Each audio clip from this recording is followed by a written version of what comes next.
Hello, everyone, and welcome to the World Humanitarian Forum. I am thrilled to moderate today's session on technical and vocational education and training, leaving no one behind. It is my pleasure to introduce our panelists today. We have with us Mikael Frisch from Teach Millions. He is the co-founder, and we also have Anina Mattsson. She's the director of Rewired. I think the conversation could not be more important in the moment that we're living, especially after COVID. We can all agree on the importance of education to create economic prosperity, but the key question is, how can we deliver practical, valuable education for all, knowing that there's still a digital divide, knowing that technological disruption is changing the job market, and that we are going to experience a massive transformation that's going to change up to 50% of jobs in the world. We still have 260 million children that do not have access to education.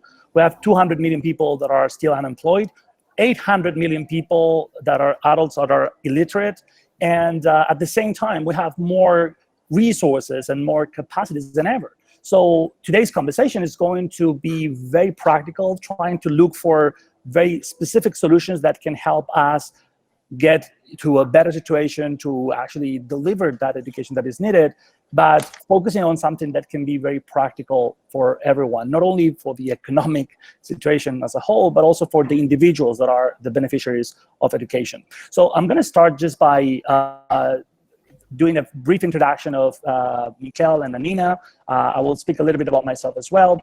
Then we're going to have a conversation about these solutions and about the work that Mikael, Anina, and I are doing to try to improve the situation. And we're going to have a few minutes at the end to address some of your questions. So please, if you have any question, you can let us know right on the comments, and we will do our best to address as many as possible.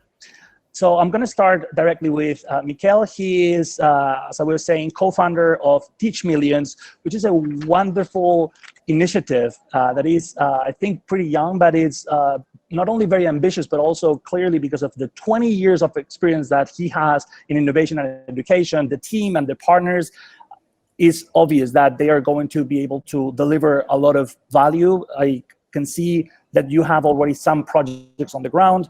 I also know that you have partnerships, I believe, with UNESCO and other big organizations, and also that you're in collaboration with some private and public institutions in the Nordic countries.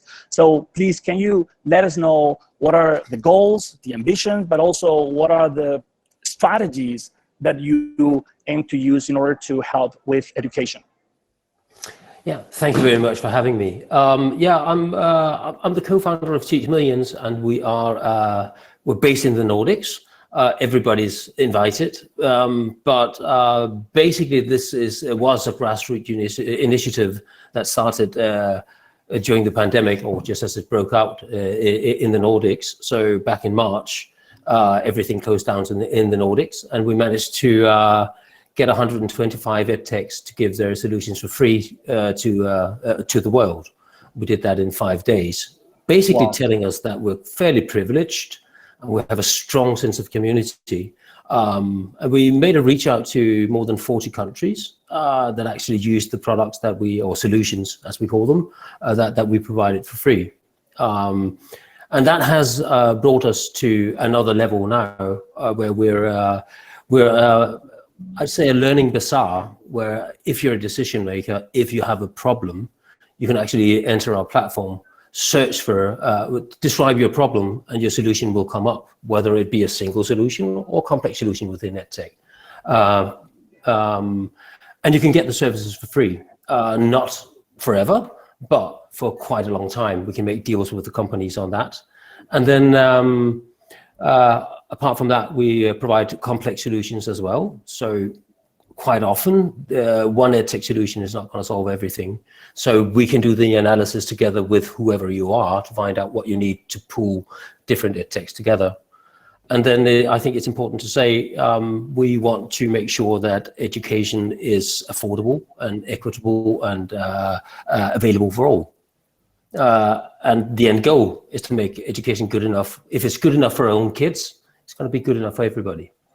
Absolutely. One of the most important things of the project that you're doing, I believe, is the scalability of those solutions. And obviously you have a lot of solutions. Can you just give us some examples of the solutions that you're proposing and some of the case studies? I believe you were doing something in Sri Lanka. I'm not sure, maybe I'm wrong.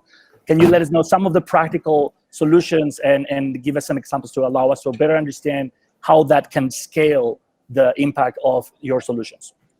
Yeah, one of the things we're doing, we are doing a project in Sri Lanka, but I think our white paper looking at sub-Saharan Africa shows quite well that some of our solutions are actually going to make literacy work out a whole lot better using Edtech.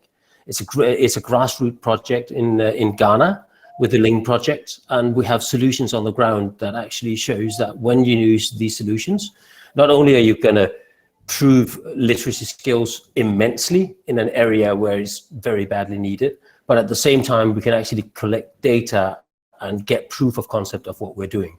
So I would say that's one of the projects we're most proud of, is basically helping to solve basic literacy issues in local areas.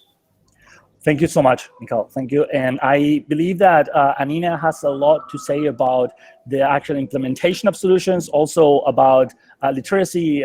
We have had some conversations in the past about it. And also because of your background, you not only have experience in education and in Dubai Cares and in humanitarian space, you've been also a consultant, I believe. Can you tell us a little bit about yourself, about how you see the actual implementation of solutions? What are the barriers that you feel are the ones that are hardest to tackle? And where should we go from there? How can we make things better? Also, maybe in collaboration with public and private partners, that I know that with Rewired, you are doing a wonderful job with that. So thank you very much, Carlos, and thank you to the World Humanitarian Forum for having me on here today. Very, very honored indeed. I'm pleased to meet you, Mikhail, as well. So Rewired is an initiative which is led by Dubai Cares, which is a foundation based out of Dubai, a global philanthropic organization based out of Dubai. And we've been around for the past 13 years as a grant-giving organization, supporting NGOs, UN agencies, local organizations, the private sector partners around the world in up to 69 countries to date on driving access to quality education and learning opportunities for children and youth. And within that mandate, Rewired came up as an initiative when it was clear that Dubai was going to host the World Expo 2020, which is now obviously hosted in 2021 because of issues that we've all faced in the past year. So we were really thinking of how can we really leverage this wonderful platform, which is a World Expo, which is naturally, obviously, is a public-private partnership, because most of the countries, at least 50%, if not all of the participation cost, is covered by the private sector very often at World Expos these days. And the opportunity to have a conversation about the future of education, about the best way to scale learning opportunities for every child all around the world, for every child everywhere to reach their full potential, instead of just some children in some countries being able to do that. For us, Rewired is the opportunity to have that conversation. And it's interesting, Mikhail, that you said when talking about, you know, what is one of the interventions, you know, within the education space that you're most proud of, and that's also really, really scalable, and that you mention it from a perspective of being driven by energy provision. And I think this is one of the key issues and key solutions when we think about what the future of education is, and when we think about whether it's TVET, whether it's skills for the future, or whether it's basic K-12 education, is that education issues can no longer be solved just by educationalists. It is not a one sector problem or one sector challenge. Education, whether it is about teacher training, whether it is about new pedagogies, whether it is about you know, increased education infrastructure, and particularly when it comes to being able to leverage education technology and digital learning platforms, this is a cross-sectoral issue that requires participation across. Oh, hello, Everest. We're glad to have our additional member on board as well. Everest. You complicate my life. So it's a really cross-sectoral. It's a cross-sectoral matter, which means that the one thing that we want to do with Rewired, and which I think platforms such as the World Humanitarian Forum as well are so good at is bringing different sectors together to collaborate and to problem solve together. Because in order to address major issues around opportunities for education and learning and skills development and TVET for everyone around the world, this is a matter of ensuring electricity provision, ensuring the right logistics in place, ensuring direct linkage to markets, ensuring collaboration between ICT and education, ensuring collaboration between transports and urban planning and health and education.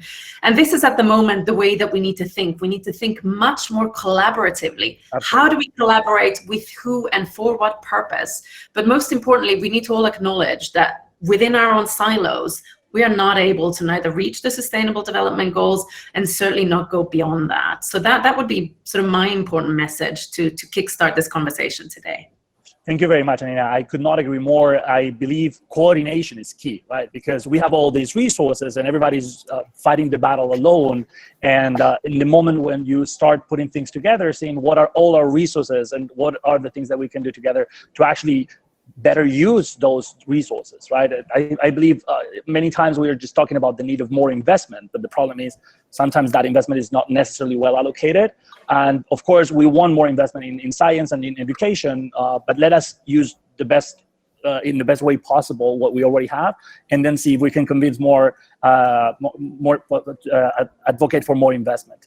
So we have with us Évariste. Thank you so much for coming. I'm going to do a brief introduction about yourself and give you some time to tell us a little bit about your work. Then we're going to continue the conversation. The goal is to deliver practical and valuable education for all, and hopefully we will have beautiful conversation like the one we were having before. I'm really happy to have you on board as well, Évariste, considering your work. And for those who don't know Évariste Karambisi, he's the director of the Division for Peace of the United Nations Institute for Training and Research, which is the institute dedicated of the United Nations to serve education and training to more than 130,000 people every year through 700 different training programs. And I would just leave the floor to Évariste to tell us a little bit more about his background, but also about the work that they do in UNITAR. Do I have microphone open? Yeah. Yes, you have. Thank you very much, Carlos, and to all of you. And really, my apologies. First in the morning, I was attending a number of sessions because I was told it's a new platform, and I was told to join. Then I joined. I was waiting but I did not hear the word TVET at all. It is so now, easier. Luckily, John Hans is letting me know, no, you went to wrong meetings. It is just easier when it's in person. So no problem. Yeah, luckily, working from home, that's an advantage. I did not go anywhere. Yeah. I'm in my home office. So absolutely. Myself, maybe the interesting parts I will be mentioning. My name is Évariste Karambisi. I'm born in Burundi as a Rwandan refugee. So I will maybe later tell you why I'm insisting on that as a refugee. And the one with my sibling, the family of we have 5, but I'm the only one who went to school.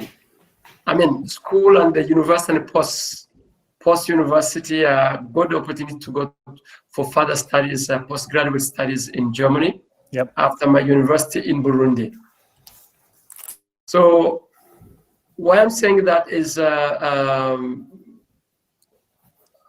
still feel bad. We can't change the world.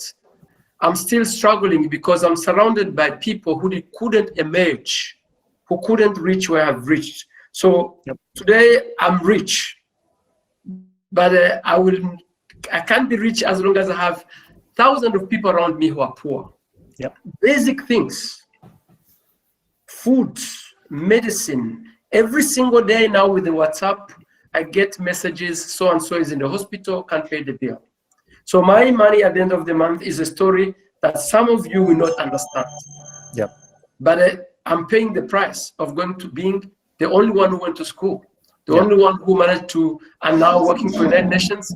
For them it sounds, the guy swimming in money. Yes. It has a trees that's money falls every second. You're like a telecom. That's those they get the money comes every second. You talk, money is going to them. So now let me come back to myself. After my postgraduate studies in Germany, went back to Rwanda and got opportunity to start my UN career with in Kosovo. After Kosovo, I went to Afghanistan, the terrible periods with the Bin Laden. And then after Afghanistan, moved to Liberia in the humanitarian. Liberia, then moved to South Sudan, set up the peacekeeping mission. Then after moved to Darfur to repatriate all Dinkas refugees from Darfur to South Sudan. Then I returned to South Sudan again. I was in charge of refugee return, reintegration, and rehabilitation. After Nepal and after South Sudan, again, I went to Nepal as the head of regional office Kathmandu. That was I call it was like a holiday for me because wasn't much challenges. And from Nepal, I joined UNITA in 2009. Yeah, and I wanted to ask you, because you've been not only in some of the most difficult situations in the world, but also you've been precisely working on education as well. Can you tell us, because it's obvious that there's a lot of challenges, can you tell us some of the things that actually work? You know, knowing that everything is very difficult, what have you seen that is the most effective solution, or the things that actually work, even with refugees, even without electricity? What are the best ways we can help those 80 million people that are displaced right now? Carlos, I think the best investment ever, the best thing is to invest in people. How would you? Whatever we do is for people. Peace is for people. Absolutely. Assistance for people, investing in people, education of people, transfer of knowledge and skills. We are using this platform because we are privileged to be able to connect. Now the world, we are connected. So investing in empowering people, investing in people in education, skills transfer, knowledge transfer, opportunity opening, that's the best investment. That's the miracle change. People, empower people, give people hope, give people trust, give people the space for looking for solutions that we create. I can tell you a number of anecdotes in the refugee camps where there is in Nyarugusu in Tanzania, a refugee camp in the middle of nowhere, nothing. But you have to see amazing things that people manage to do from nothing. Yes. They create. So what I have learned, yes, there is a Kosovo, we are swimming in money. NATO, a lot of aid, all countries were there in a small province, Kosovo. Kosovo did not develop per se. We did not invest. The former SRSG Steiner, German, was telling us hand over successfully, because in Kosovo we were the administration. The UN was like in East Timor, UN was administrating everything. I was in charge of public utilities, water, telephone, blah. I was one of the officers working on that area. But the former SRSG was saying, hand over successfully, transfer the knowledge, the skills to people. Absolutely. We did not do it proper. So back to your question, the best thing we can do is empowering people, empowering in education, in training, in skills transfer. That's the best investment. The rest can collapse anytime. Absolutely. But the knowledge you have is for you, and you will leverage on that knowledge when it's appropriate. Thank you very much. It's absolutely key to provide that training. And one of the questions is, how can we actually make it happen? I believe that Anina is an advocate of the idea of allowing part of the population as well, right, to be part of the training process, or using the local community or different partners in the local space. How would you propose to deliver that training that is so important, as Tavares was saying? Most of us, we are, whether we want or not, we are conservative. We are locked into the establishment, the way the world was defined or is defined today. We very few times we think on alternative. How can I tackle this issue? Yes. In a given challenging situation? How then, in a place where there is no drinkable water, how to make it to reduce the to turn the dirty water on the street into drinkable water. For Absolutely. sure, there are solutions. It's not necessarily industry and the processing and etc. There are natural solutions. So, how to educate people? Training is not in the, where I say we are conservative. Training or education or transformation is not classroom, roof, then pen and internet, and no. Depending on the environment circumstances. Today, for those, we are communicating through the online, but in a refugee camp, those in remote places, we say reach the forest, do not leave anyone behind. Of course. If you, I mean, now in Belgium, I can learn from under the tree, in the swimming pool, I have my phone, I can hear some educational. But why not you have, and in the refugee camps, I'm using the example because those are extreme situations. UNHCR, though most vulnerable people. Absolutely. UNHCR is supposed to represent refugees, but refugees is a responsibility first of the host nation, host country. But the host country, most of the cases, they can't even serve their own people. Absolutely. So they don't put in the planning. Theoretically, yes, they do, or they agree to sign to the international principles and the convention and the agreements, but they are struggling to even to, they have education rate is maybe less than 50%, 70%. Forget about the refugee camps. Yes. But you can educate. One is to understand, to clearly define the purpose and understand it and mean it. Do not leave anyone behind, or education for everyone. Education doesn't mean a degree. Of course not. Is a knowledge, skills that can make somebody improve the well-being, improve the living conditions. That's exactly the goal.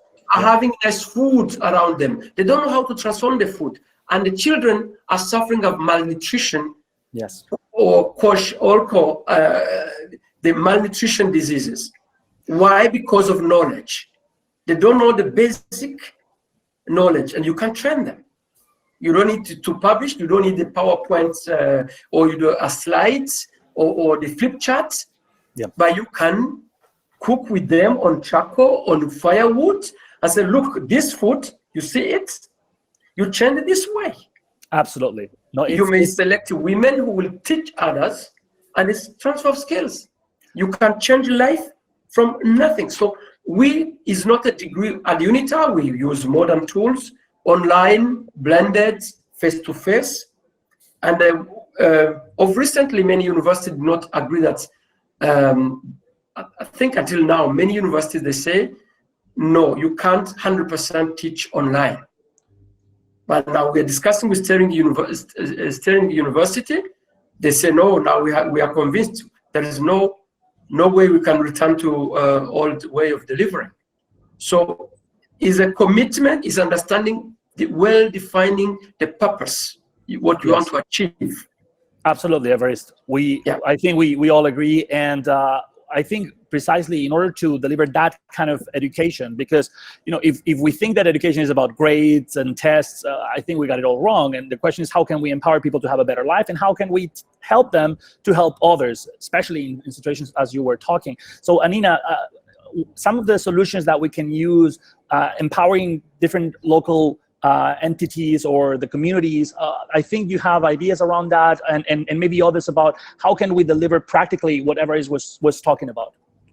So thank you very much, and I just want to agree with Everest on this issue around the relevance of the skill set to each different context, and the importance of acknowledging the bigger purpose around why we learn and why we improve, which is exactly to improve lives for ourselves and for our communities and for those around us. But at the same time, I think it's really important to remember that we do have a massive crisis around foundational skills around the world. It is very difficult to build further skills, whether it is soft skills or whether it is practical, pragmatic, service-oriented skills such as TVET, if the foundational skills around foundational reading and numeracy, financial reading and numeracy are not there.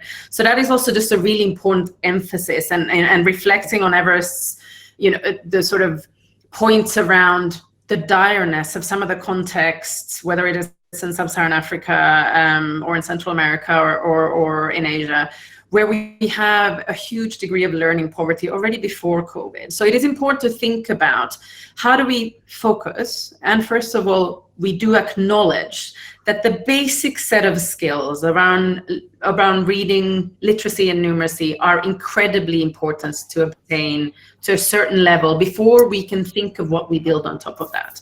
So there is a real need, and I need to do that because this is our core mandate as Dubai Cares and the partners that we work with all around the world. Really important to just emphasize on foundational skills. If we have 2% of 10-year-olds in Mali who can read and understand basic paragraphs, that is a crisis of massive proportions. So this is something that we also need to grapple with, while at the same time recognizing that secondary school and how we think about education generally probably does need to massively change.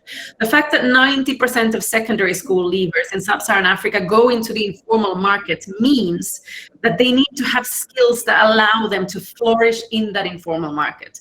And that is what I think that we need to address. We can address that very much with thinking about technical vocational education and training in terms of the really practical, fast, pragmatic reskilling and upskilling that type of training can offer. It is modular, it can be done peer-to-peer, but at the same time, we need to acknowledge that there needs to be some degree of recognition and certification around this. And the one thing that we haven't brought up here, which is certainly something that is very relevant in the Middle East, whether you are a refugee or whether you are a middle-income family or an upper-class family, at the age of sort of skills development in your teens and in your sort of post-teens, who most impact the choices that you make and where you focus your skills development are your parents and your family. And when it comes to more informal training and the issue around teaching and the recognition around modular skills, we need to elevate that and recognize the value of that and demystify this idea that the only right pathway is the formal education pathway. But that also means that the marketplace and employers need to be partners in this, because without them, we are making a case potentially for youth to attend a number of skilling opportunities, a number of trainings, but with no direct market relevance, with no direct link to employment. And that is also a risk in potentially creating groups of people who are more demotivated and sort of opportunities from themselves. If training is provided, the linkage to employment doesn't come at the end of that.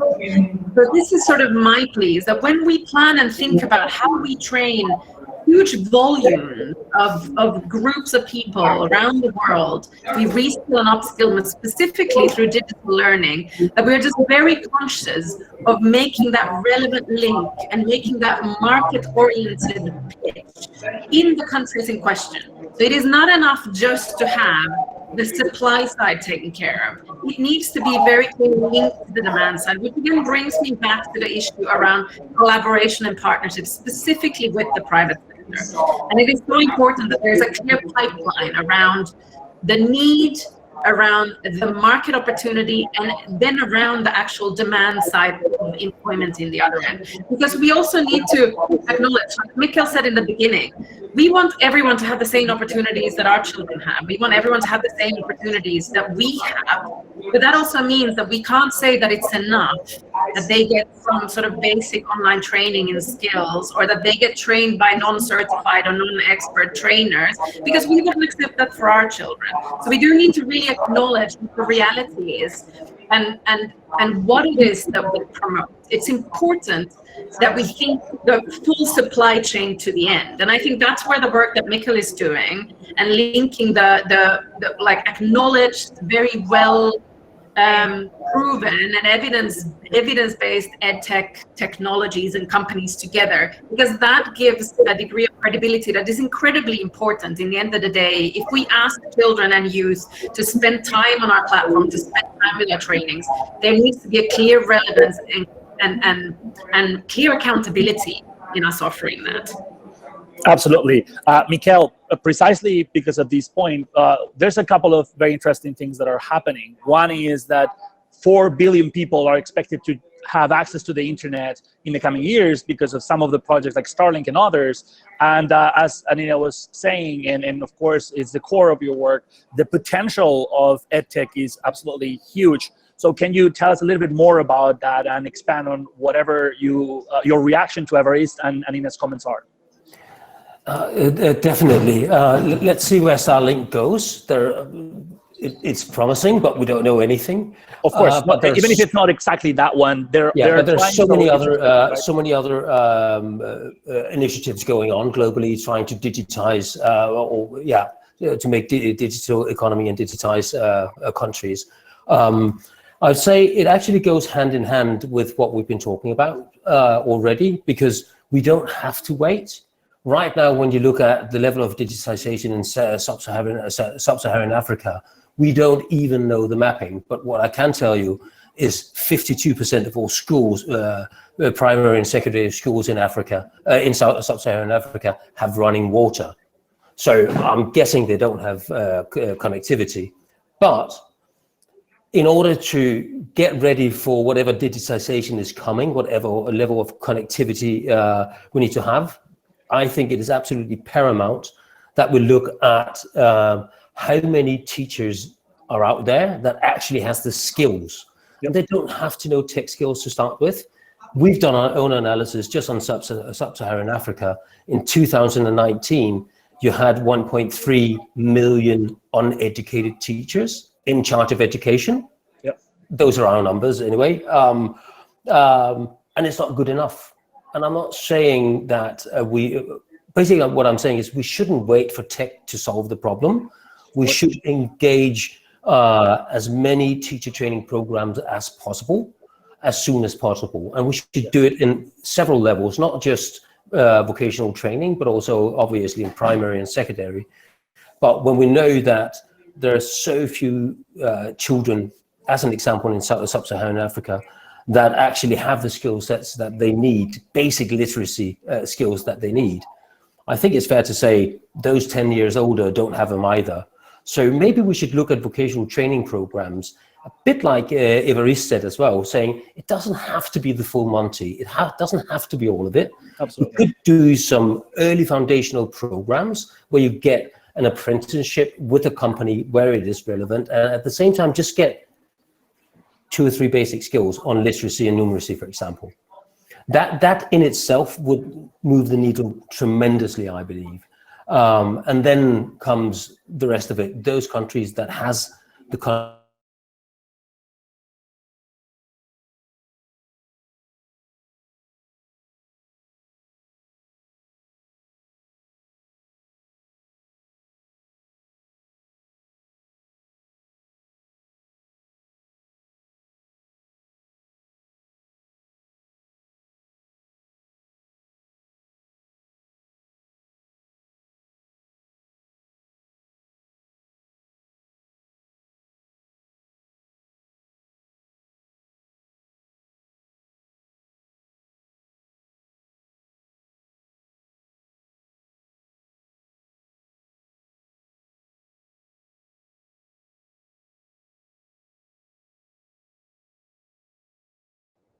collaboration between education, research, and industry in the country.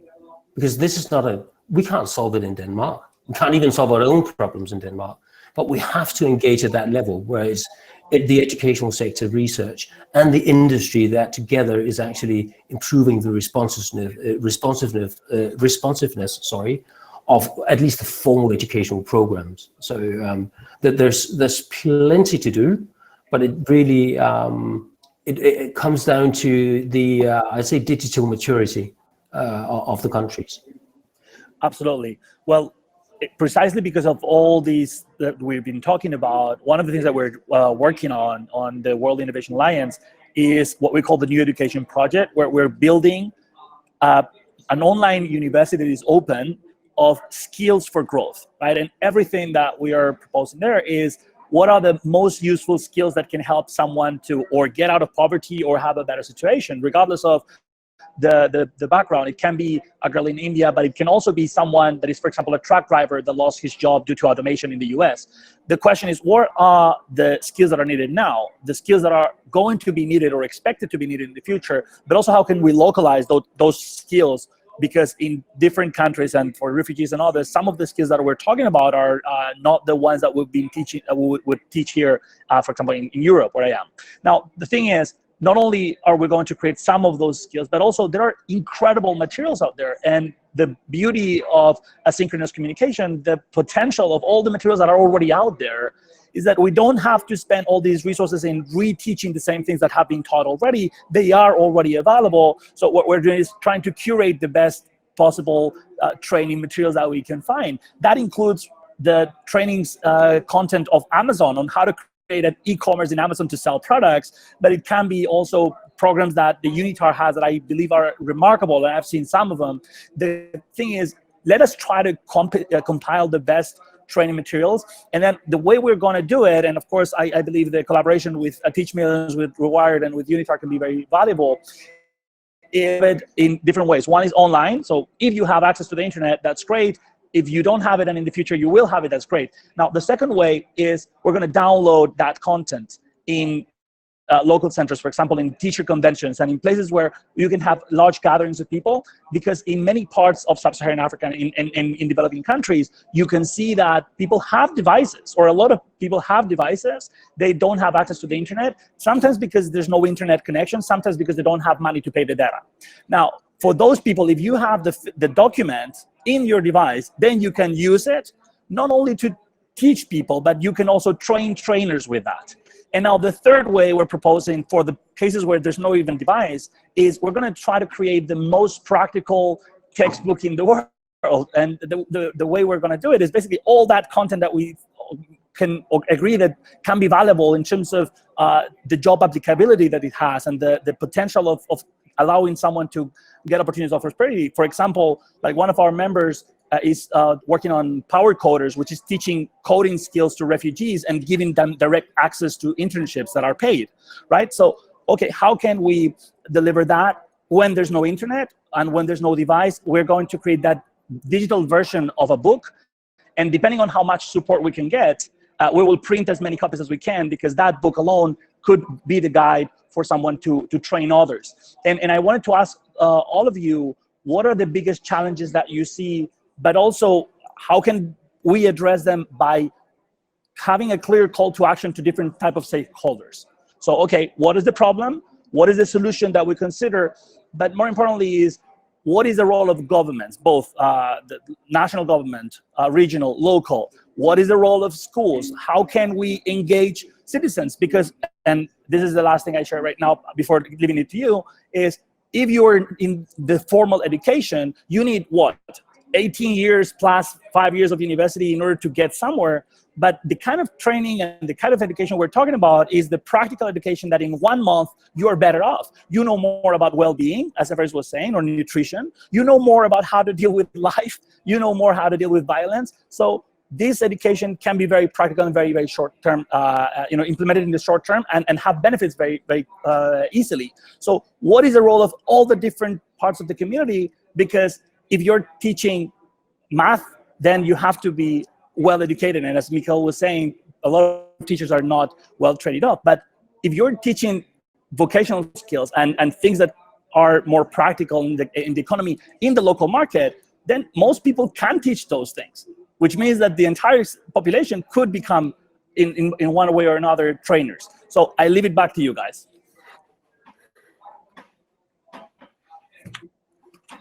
Ladies first. Thank you very much.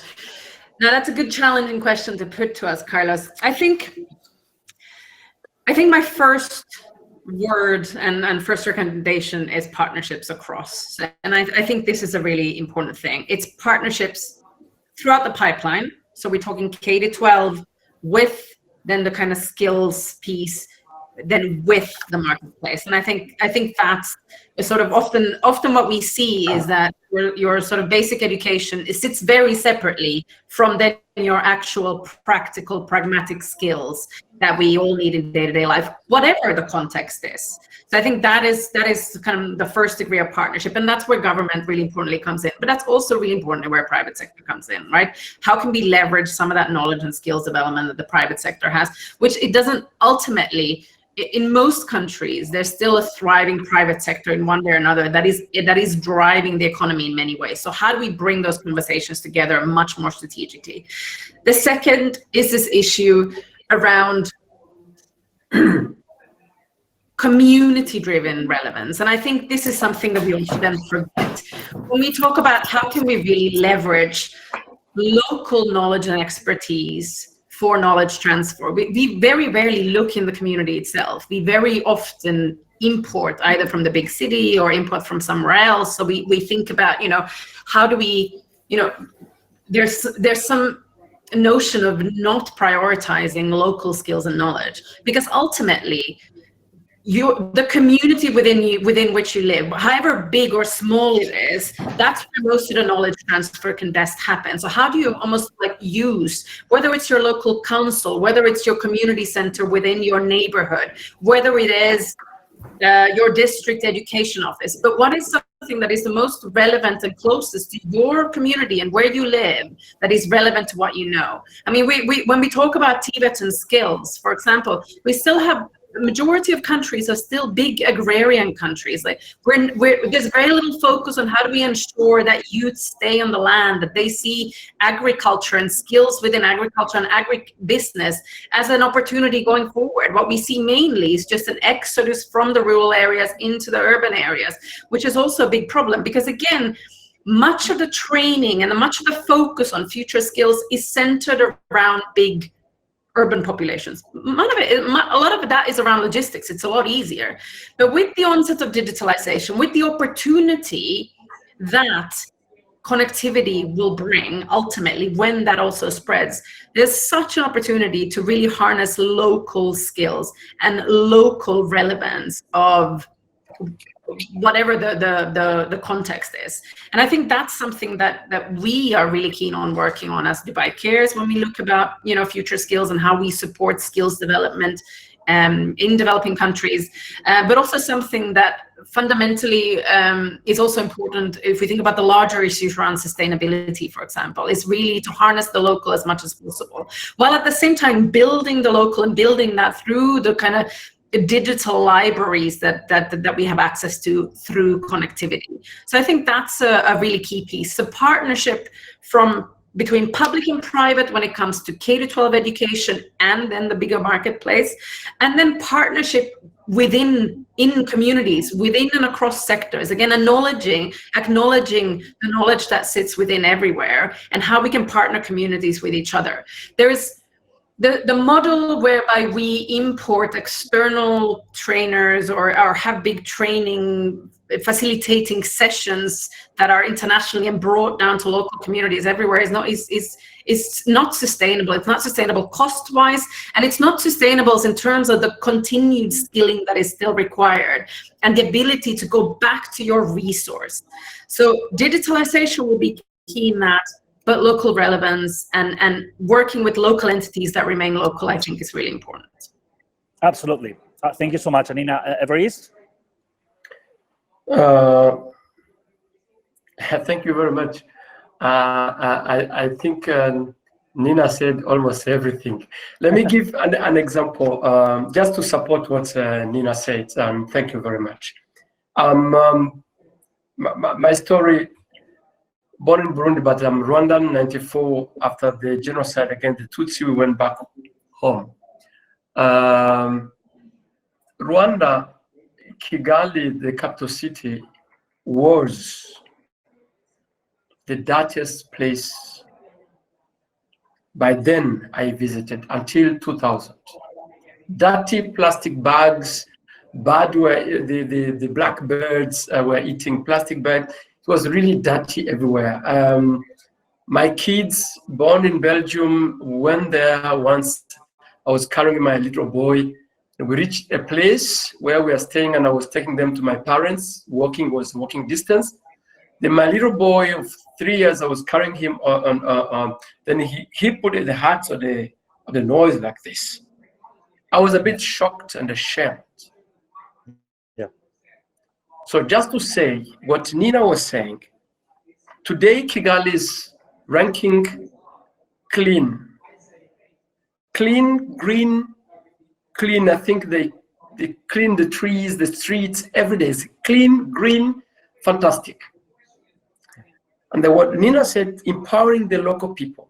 The government, you have no enough resources to ensure a transformation, a change, and the sustainability. You may change in one day, you have a big event, you push everybody to clean, but then return to the face. The sustainability she mentioned, you need a kind of ownership. Today is clean because they create some mechanism every last Saturday of the month. Everybody go out, visitors, internationals, nationals, they go to clean their neighborhoods. Yep. Of course, the government also sustained people cleaning the street. So just to support what she said, and I fully agree, the ownership and the local homegrown solutions. The exporting varies from studying Germany, digitalization, and if people do not have the ownership, yes, understand and say, okay, it is for me. If another example, if you go Africa, in every village, you will find, they will tell you, oh, here there used to be a project of German project, or the French, they had a nice farm. In every village, there have been a project one day, but now is history. There is a the ruin remaining that shows there was something. Plantation, a house that was abandoned, a vehicle that was destroyed, but because the lack of ownership and sustainability and local involvement. They have to understand why you do that transformations for their good well-being, what I said at the beginning. The other things, and using the same example for the cleaning the Kigali city, is the partnership, the public-private, and Nina said, public-private partnership. Government has no resources, no means, and it's not even their role. Let the humanitarian, let the private sector, particularly the private sector, let them make money. They will make a margin profit, but let's advance for the also a corporate social responsibility. That will make people advance, will make the country advance. There is no government in the world that has managed to run, because government is for all of us. There is no sense of responsibility. Ownership is a public owned. And the public owned, you don't push beyond like your private owned.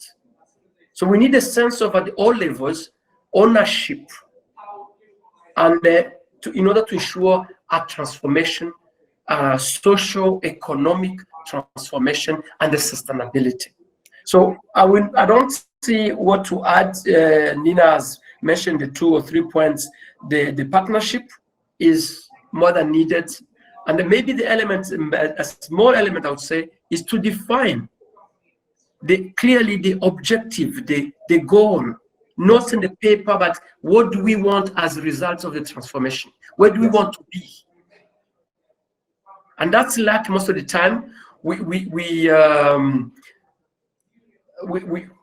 drive nice car of our organization, UN, African Union, name it.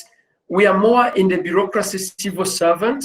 We don't really define clearly the targets, the change you want to see, and also identify the enablers to achieve those. What Anina said, the partnership. There is no World Bank, UN, no single organization can ensure transformation and sustainability without partnership, ownership of the beneficiaries. Thank you. Thank you very much. Right? It's absolutely the role of every individual is fundamental. And when we talk about individuals, we normally forget that many of those individuals are either teachers or representatives of public organizations. They work in companies. They know what the skills that are needed. And many times we can also benefit from the private sector as well because of the tendency of having KPIs. You have something that you're trying to pursue and you have some measurements in place. And precisely as Everest was saying, we define exactly what are the goals, and we all agree on what the end game is. We want these people to have a better life, and that is measured normally pretty easily with economic outcome and as well as, of course, health. And if we can define what are the goals that are actually reachable, ambitious but reachable, I think that we're going to be in a great direction. And because we don't have a lot of time, and I just feel that we haven't even started, we could talk for at least 10 more hours. I would like to leave it to Mikel so he has the opportunity also to share with us more ideas, maybe reactions, because I'm sure that you have. And maybe we will wrap up from there because we have 7 minutes left. Thank you very much. A thing I didn't disclose earlier on in the session is that I've actually worked in vocational training at directorial level for several years, and I have been in charge of 50 vocational training programs and made 3 knowledge centers in Denmark as well. Yeah. So one of the proposals we have out there right now, it hasn't been confirmed, is basically to engage, and this is about partnerships. We're going to engage a country, which is the government, but at the same time, we're going to have the same course running for the government, for the entrepreneurs in the sectors that we want to touch on, and for the teachers, and then and they're going to run simultaneous programs on how to transfer and develop their curriculum.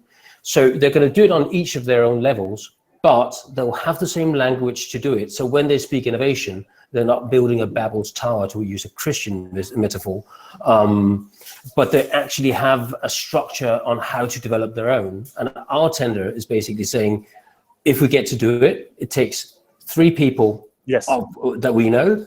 We can make it sustainable in the country within 3 years, and we'll be out. Yes. And the learning ecosystem that we're helping create will own everything afterwards. And I think those are the mechanisms we need to find. So we do it in a scalable way. We can go other places and do it, but don't claim ownership, because we have to respect the local cultures and needs. So that's what I have right now. It is a very important contribution. And in fact, not only because of your experience, but also because the idea in itself is really relevant. What are the minimum amount of resources that we can invest, the minimum amount of people, but still we need some people doing some work, and what is the minimum that we can put to actually make it work in a scalable way? And I think that training trainers has always the problem that the first trainer has maybe all the knowledge or all the capacity, and then when you train someone, that person may not get everything, and then the more steps you have, the more the more layers, the more difficult it becomes to actually get the message right. And I would say that probably, making sure that we can guarantee that the actual, the core of the message, the core of the skill, the core of the training is passed along, not only because the content is online and it could be in also in physical manner, but also that there has to be someone helping to actually help people understand that.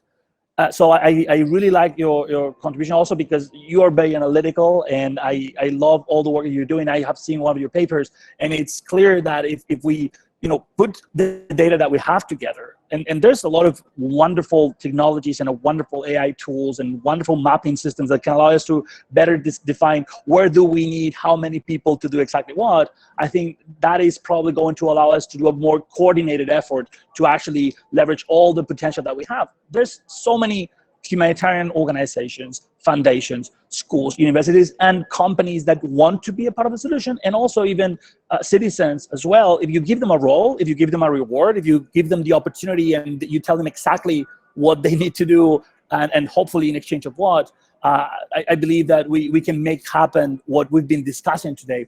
So because we still have the opportunity to just have maybe just 1 or 2 sentences per person, just to maybe close with a call to action, maybe, or maybe just a message of the priority you would like to focus on. Just in 1 or 2 sentences, please. What do you think we should focus on, or how, or what do you believe to be the priority from now on? I think from my side, I would just want to emphasize on the issue of in order for there to be that clear link to employability from any skills training platform, there needs to be a recognition, and there needs to be a strong partnership with the private sector and with employers. That is just so important, and that is also often missing, specifically in the humanitarian space, where we are very good at delivering training, but we are not always as good as at that market relevance. So it's those partnerships, and also finally, and thinking of Evariste and his colleagues as well, I do want to put the issue of equity and inclusion in there. Is important. It is really important to think about, who do we train and for what, and to make sure that we don't forget about those who are not within the national system, such as refugees, those who are displaced, and ethnic minorities as well, because those are big groups of people in many, many countries. So we need to make sure that we design and think about skills development with vulnerable populations at heart. Thank you very much, Anina. Absolutely. Evariste? Thank you. We all acknowledge that the challenge is huge, but there is plenty of opportunities. Yes. It's time to get together, individuals who want to donate, people who have skills, not necessarily money, to share, organization with a network to enable people in the refugee camps to have connectivity, not for games, but for knowledge transfer. So it's a time to come together. Anina said it, partnership, and we all agree we want a better world. People are complaining, people are migrating from the global south to the global north. So they come to look for better life. Yes. They will continue to come.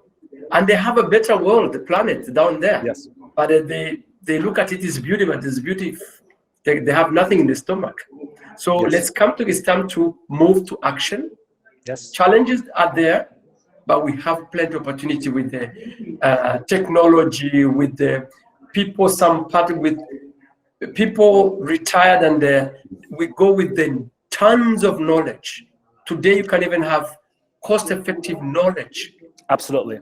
Let's move to action.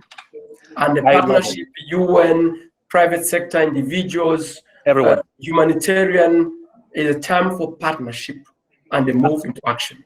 Yeah, absolutely. I could not agree more, Evariste. Thank you so much. And please, Mikel, the last remark.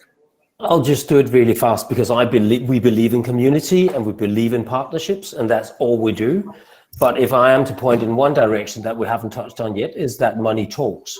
Yep. So why don't we find a model where it's going to be pay per learner and local outcome? Yes, I love that. You don't pay up front, but once the student or whoever is getting new skills has actually learned it, and once a company has engaged with you or whatever you're doing. So if you do it pay per learner and local outcome, you're going to remove so many thresholds of problems that would make me immensely happy. We'll be there in 5 years. I love it. I think that model is fundamental, and the way we understand data, the way we understand the need for better resource allocation, and how can we have a model where everybody agrees that the results are going to come, that's absolutely vital. So Mikel, Anina, Everest, it's been an absolute pleasure. I am privileged to know you, privileged to have this conversation with you. Thank you to all the audience for being here. Thank you to the World Humanitarian Forum for the opportunity also to serve as a member of the International Development Programmatic Board.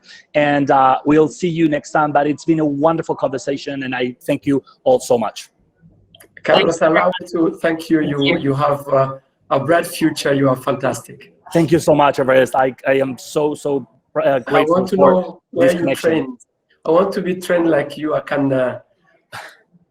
I am so humbled to be around people like you, to learn from your experience. It's been wonderful, really it has been. No, you're fantastic. Thank you all so much. Have a blessed day. Take care. Thank you. Anina and Michael, thank you very much. Thank you to both of you as well. Such a pleasure. Okay, pleasure. Bye. Thank you all. Bye.